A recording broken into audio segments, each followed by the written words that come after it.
Shalom, selamat pagi Bapak Ibu Saudara yang dikasihi oleh Tuhan Yesus.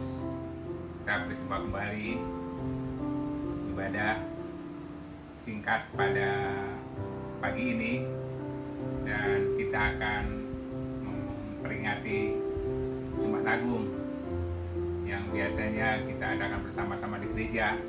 Tapi pagi ini kita akan beribadah di rumah kita masing-masing.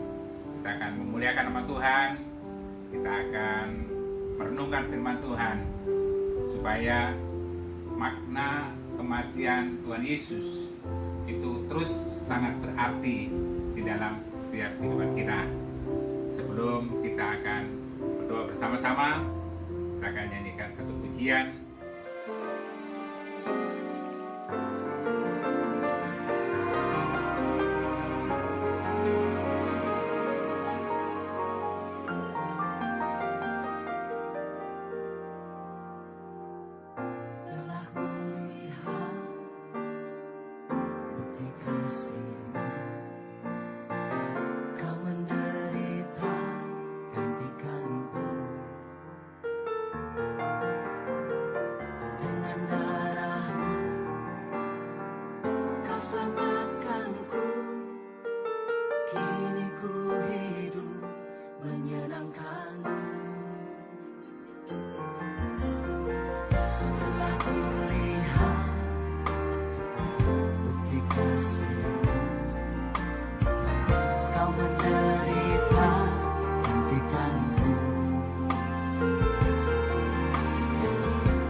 Selamatkan dan pulihkanku lebih dari segalanya.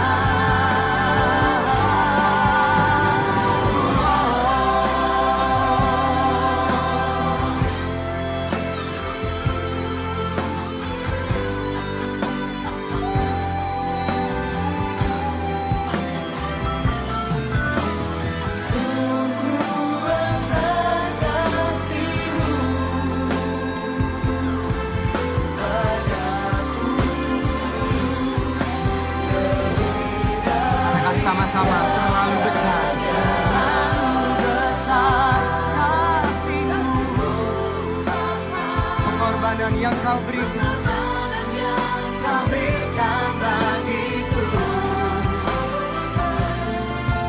Terlalu mahal darah-Mu, Yesus, tercurah untuk menebus hidupku.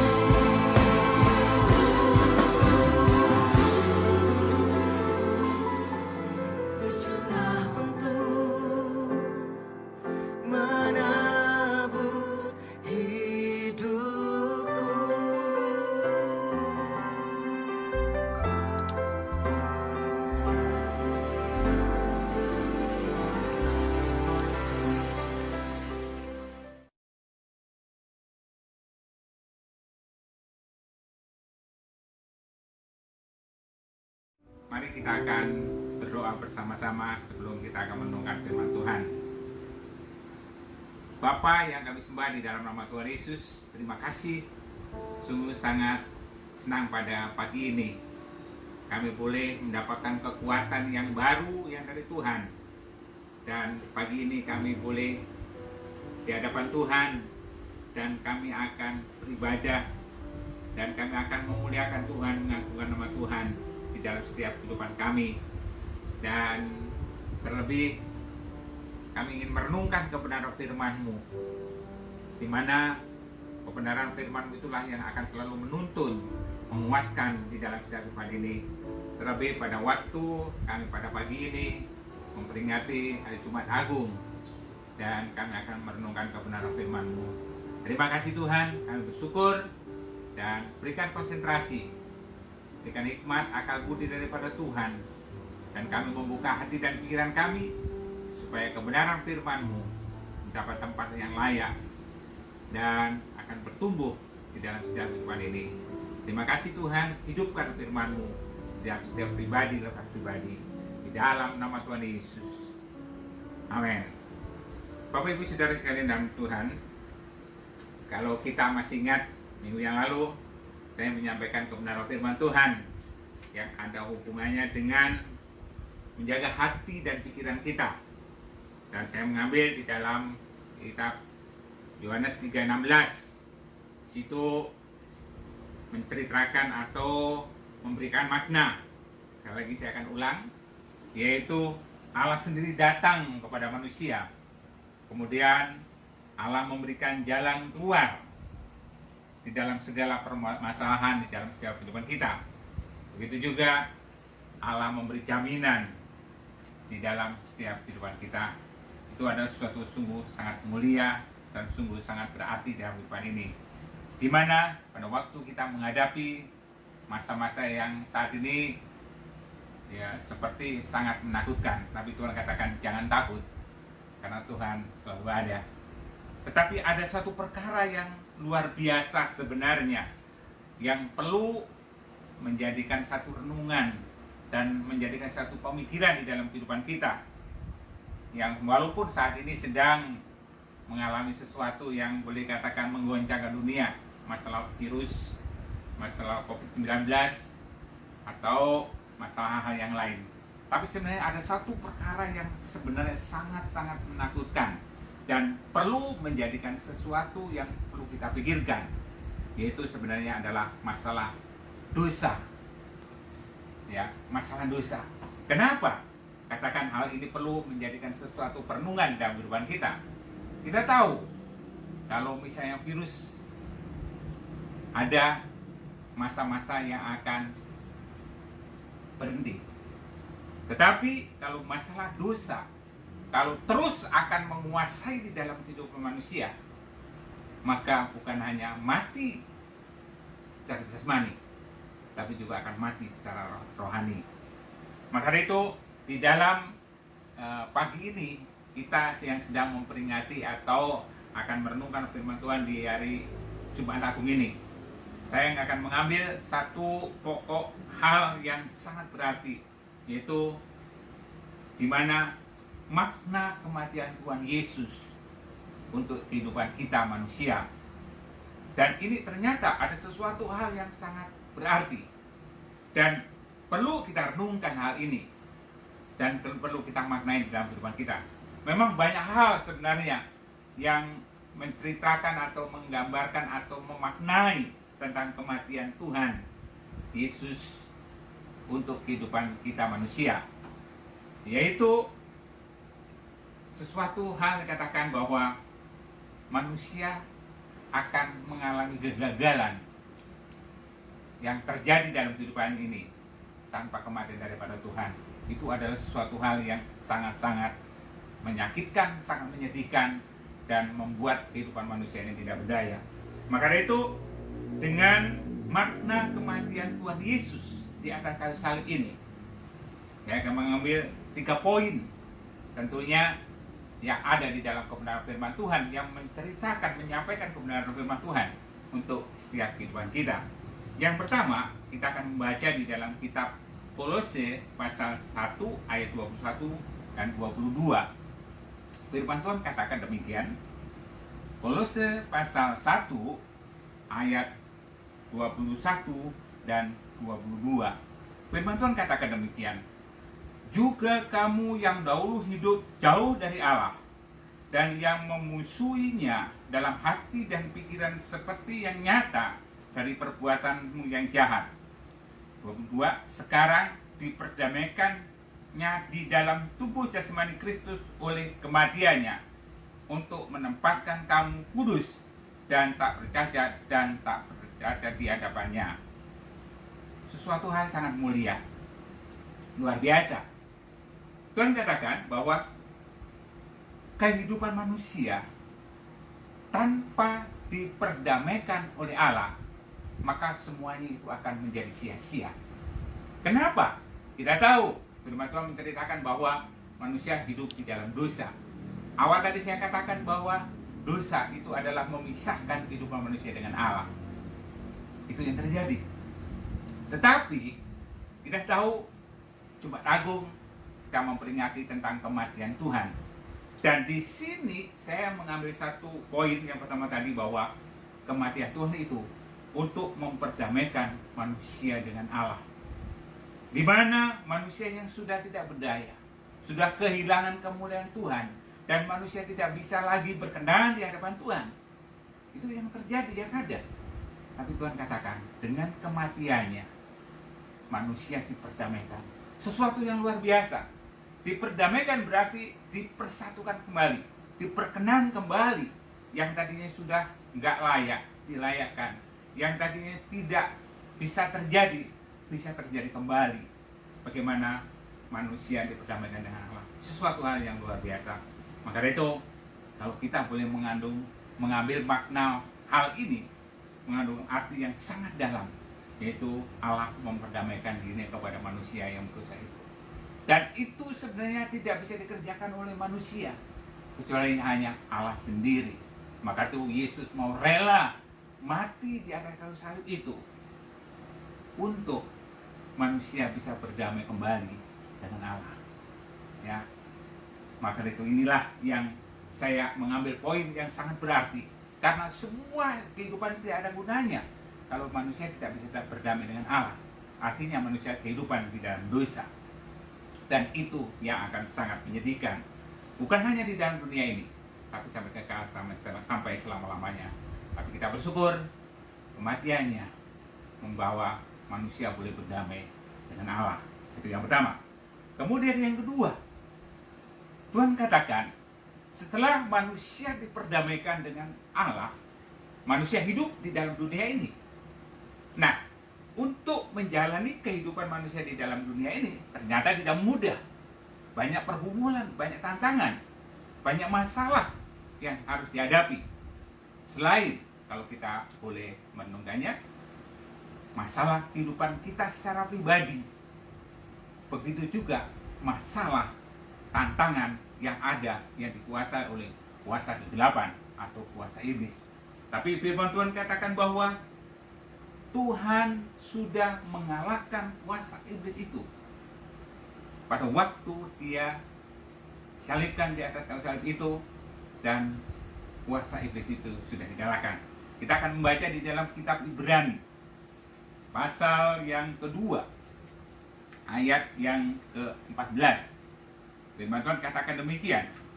Karena anak-anak itu adalah anak-anak dari darah dan daging, maka ia juga menjadi sama dengan mereka dan mendapat bagian dalam keadaan mereka, supaya oleh kematiannya ia dimusnahkanlah dia, yaitu iblis, yang berkuasa atas maut. Bagian terakhir dikatakan, supaya oleh kematiannya ia memusnahkan, Tuhan memusnahkan dia, yaitu iblis itu, yang berkuasa atas maut. Wah, kita bersyukur. Pertama, Tuhan sudah memperdamaikan, kita boleh berkenan di hadapan Tuhan, layak di hadapan Tuhan. Kemudian yang kedua, di dalam perjalanan kehidupan kita, pengirian kita kepada Tuhan, Tuhan memberikan kemampuan, kuasa, di mana iblis sudah dikalahkan di dalam kehidupan ini. Bukankah ini sesuatu hal yang luar biasa, yang boleh katakan memang masih bisa menghalang-halangi di dalam perjalanan kehidupan kita, tapi dengan kematiannya itulah Tuhan memberikan kekuatan kemampuan di dalam kehidupan manusia, karena iblis sudah dikalahkan. Ini bagian yang kedua, ya. Jadi kita akan melangkah, kita akan maju bersama-sama dengan Tuhan di dalam perjalanan pengiring kita kepadanya. Tapi yang jelas, kita harus memiliki iman, kita harus memiliki keyakinan kita masih ada di dalam Tuhan Yesus dalam kehidupan kita. Walaupun Tuhan sudah memberikannya, sudah memimpin, menyertai, tetapi kalau kita menolak, kita tidak peduli, Tuhan tidak memaksa itu. Dan itu bisa terjadi di dalam kehidupan orang-orang di dalam dunia ini. Tapi kita mengharapkan setelah kita diperdamaikan, kita tetap mendapatkan pimpinan penyertaan Tuhan di dalam perjalanan kehidupan kita sehari demi sehari, sampai Tuhan memanggil di dalam setiap kehidupan kita. Kita sampai mengakhiri kehidupan ini di dalam dunia. Ya. Ini adalah makna kematian Tuhan yang bisa saya ambil bagian yang kedua. Kemudian bagian yang ketiga, kalau kita membaca di dalam kitab Roma pasal yang ke-6 ayat yang ke-11, kita akan membaca ayat ini. Kitab Roma pasal yang ke-6 ayat yang ke-11. Firman katakan demikian. Roma pasal yang ke-6 ayat yang ke-11. Demikianlah hendaknya kamu memandangnya, bahwa kamu telah mati bagi dosa, tetapi kamu hidup bagi Allah dalam Kristus Yesus. Bagian terakhir dikatakan tadi, tetapi kamu hidup bagi Allah dalam Kristus Yesus. Artinya apa? Tuhan memampukan kita untuk menjalani kehidupan ini. Ya. Tuhan memampukan kehidupan kita untuk menjalani kehidupan ini kalau kita ada di dalam Dia, kalau kita tetap percaya di dalam Dia. Karena apa? Tuhan memampukan. Tuhan memberi kekuatan. Tuhan memberikan sesuatu dorongan. Tuhan memberikan kemampuan untuk melakukan hal seperti itu. Untuk apa? Hidup. Untuk apa? Untuk kita berkenan di hadapan Tuhan. Inilah sesuatu hal yang sangat berarti. Karena apa? Tuhan tidak mau bahwa manusia yang diciptakan sempurna itu akan gagal kembali. Tetapi Tuhan mau bahwa manusia diciptakan akan berhasil, percaya kepada Tuhan, mengikuti perintah ketetapan Tuhan sampai akhir hidupnya, dan bisa masuk di dalam kerajaan Tuhan yang kekal sampai selama-lamanya. Suatu hal yang luar biasa yang Tuhan taruh di dalam kehidupan, keadaan kehidupan di dalam dunia ini. Maka itu Dia rela mati untuk semua manusia yang boleh percaya dan mengasihinya. Bagaimana keadaan kita saat ini? Masih ada di dalam Tuhan? Masih memiliki iman di dalam Tuhan? Di dalam menghadapi pergumulan ini? Menghadapi masalah ini? Menghadapi situasi yang sangat menyekap seperti sekarang ini? Masih adakah iman dalam kehidupan kita? Masih percayakah di dalam Yesus? Itu tergantung dari kita masing-masing. Tapi kalau kita masih ada dalam Tuhan, Tuhan sudah menyediakan itu semuanya. Tinggal kita meyakini, mengimani, menjalankannya di dalam pengiringan kita akan Tuhan. Inilah suatu kebenaran firman Tuhan yang luar biasa, yang Allah ingin dan nyatakan dalam hidup ini. Maka itu di hari peringatan Jumat Agung pada pagi ini, walaupun kita di rumah, maknailah kematian Tuhan Yesus dalam kehidupan kita. Dia memperdamaikan kita yang sudah berdosa, diperdamaikan kembali. Dia sudah mengalahkan iblis, dan kita diberikan kemampuan untuk menjalani kehidupan ini. Dan Tuhan memampukan kita untuk hidup sampai hidup kekal, sampai selama-lamanya. Ya, puji nama Tuhan. Inilah satu kebenaran firman Tuhan yang bisa saya sampaikan, kebenaran firman Tuhan pada pagi ini. Kiranya ini akan menolong dalam kehidupan kita sedang jemaat. Walaupun saat ini mungkin di rumah, saat ini sedang bersekutu bersama-sama, tapi kita boleh tetap ada di dalam kasih karunia Tuhan dan anugerahnya. Puji nama Tuhan. Dan mari kita akan berdoa untuk mengakhiri kebenaran firman Tuhan ini. Dan kita akan serahkan semua kehidupan kita kepada Tuhan. Dan kita memaknai Jumat Agung, kematian Tuhan Yesus di atas kayu salib itu, kita tetap memiliki kekuatan dan kemampuan yang daripada Tuhan. Haleluya. Mari kita akan nyanyi satu pujian yang mengingatkan di dalam kehidupan kita, yang mengatakan bahwa salibnya, salibnya. Kita nyanyikan ini kurnya saja, dan kemudian nanti kita akan berdoa bersama-sama. Kita nyanyikan pujian ini, salibnya, salibnya, salibnya selama mulia. Haleluya. Salibnya, salibnya, selama mulia, dosaku disucikan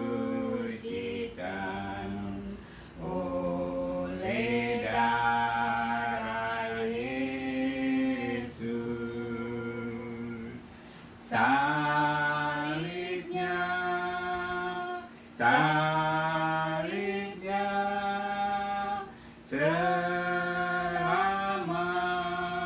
mulia, dosaku disucikan oleh darah Yesus. Mari kita akan tunduk kepala, kita akan berdoa untuk mengakhiri firman Tuhan. Dan setelah itu kita akan menerima doa berkat sama-sama pada pagi ini. Mari kita akan tundukkan kepala, kita akan bersama-sama, kita akan datang kepada Tuhan untuk berdoa.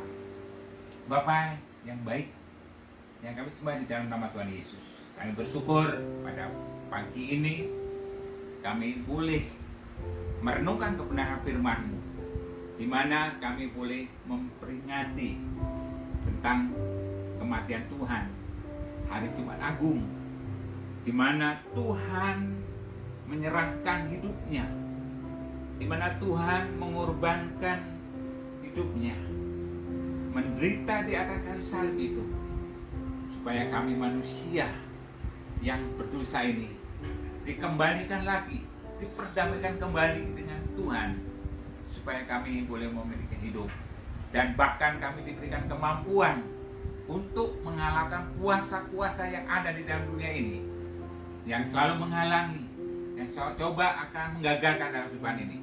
Tuhan memberikan kemampuan itu, karena kuasa-kuasa itu sudah dikalahkan di atas kayu salib itu.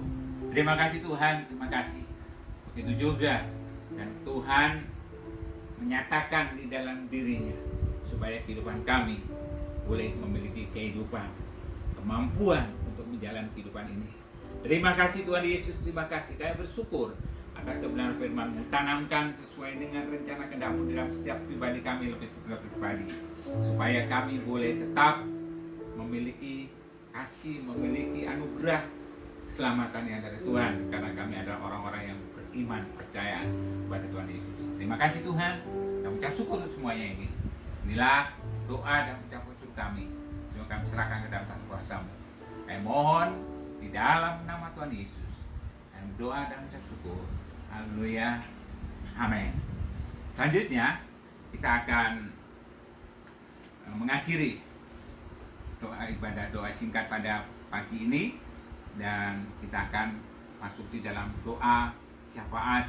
Tentunya kita tetap berdoa untuk bangsa negara kita yang kita kasih, untuk orang-orang beriman, supaya tetap ada kerinduan, boleh tetap percaya kepada Tuhan, dan boleh tetap bersekutu kepada Tuhan. Mari kita akan berdoa bersama-sama. Sungguh Tuhan, secara manusia kami tidak mampu, tidak sanggup, tapi dengan kemampuan yang Tuhan berikan, itulah yang akan kami jalani di dalam kehidupan ini. Dan saat ini Tuhan, kami berdoa, kami bersyafaat Tuhan, untuk khususnya bangsa kami, bangsa Indonesia, yang saat ini masih dilanda wabah virus corona COVID-19 ini yang masih ada di bangsa kami, bangsa Indonesia.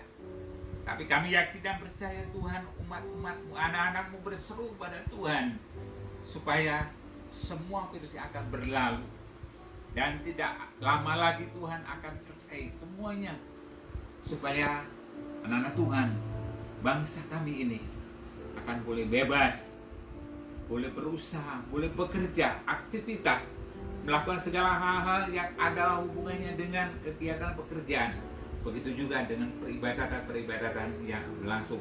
Walaupun saat ini sementara ini dibatasi dengan keadaan seperti ini, tapi sekali waktu Tuhan izinkan kami akan boleh kembali bersukacita memuliakan nama Tuhan. Maka kami berdoa Bapa untuk bangsa kami, bangsa Indonesia, kami serahkan di dalam nama Tuhan Yesus. Yang wabah virus corona ini akan berlalu. Kami perintahkan di dalam nama Tuhan Yesus. Dan kuasa wabah itu tidak berhak lagi. Karena kematian Tuhan sudah mengalahkan semua virus, penderitaan, sakit, penyakit, hal-hal yang mengganggu kehidupan manusia. Dan perintahkan di dalam nama Tuhan Yesus.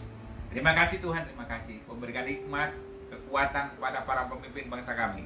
Dari tingkat yang terendah sampai tingkat tertinggi, Tuhan akan memberikan kekuatan dan kebijaksanaan supaya saling mendukung satu dengan yang lain dan saling menguatkan supaya bangsa kami akan terhindar selanjutnya dengan wabah ini. Terima kasih Tuhan, terima kasih. Kami serahkan juga anak-anak Tuhan supaya tetap bisa bersekutu untuk memuliakan nama Tuhan walaupun terbatas, walaupun di rumah, tapi biar mereka tetap bisa ada pujian dan penyembahan dan firman yang boleh direnungkan bersama-sama. Terima kasih Tuhan, terima kasih. Kami ucap syukur. Dan selanjutnya Bapak Ibu Saudara yang kasih Tuhan, mari kita akan terima berkat Tuhan dan kita akan mengakhiri Tuhan ini. Haleluya. Tuhan memberkati engkau dan melindungi engkau. Tuhan menyinari engkau dengan wajahnya dan memberi engkau kasih karunia. Tuhan menghadapkan wajahnya kepadamu dan memberikan engkau damai sejahtera. Di dalam nama Tuhan Yesus doa dan kami mengucap syukur. Amin.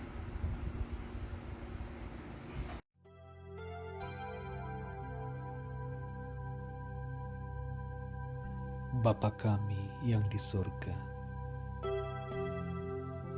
dikuduskanlah nama-Mu.